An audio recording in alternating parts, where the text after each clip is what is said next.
on va aborder maintenant l'ergonomie du back-office de WordPress.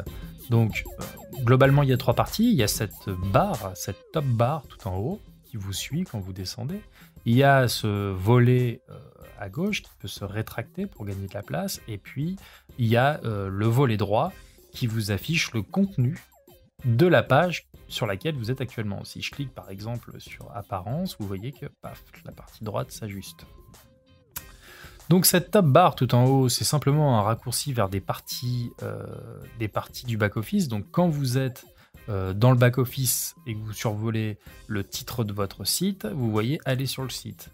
Et ça vous bascule sur la version front office. Et inversement, par contre, quand vous êtes sur votre site et que vous survolez le titre de votre site, vous voyez des accès rapides à des parties spécifiques du back-office. Donc par exemple, si on va aller sur la page d'accueil du back-office, c'est le tableau de bord, je clique et ça va me re-switcher sur le tableau de bord.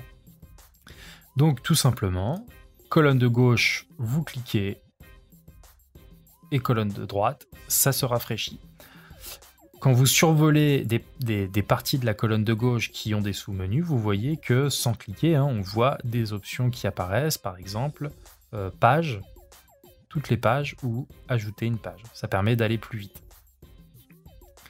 Un autre point à savoir sur le back-office, c'est ce petit onglet options de l'écran.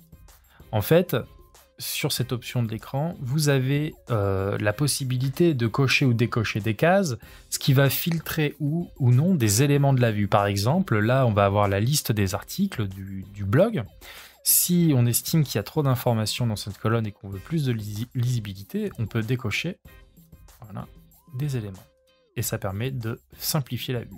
On peut aussi, en l'occurrence, là, personnaliser le nombre d'éléments qui vont s'afficher dans la liste. Bon, on n'en a qu'un, on ne va pas pouvoir tester.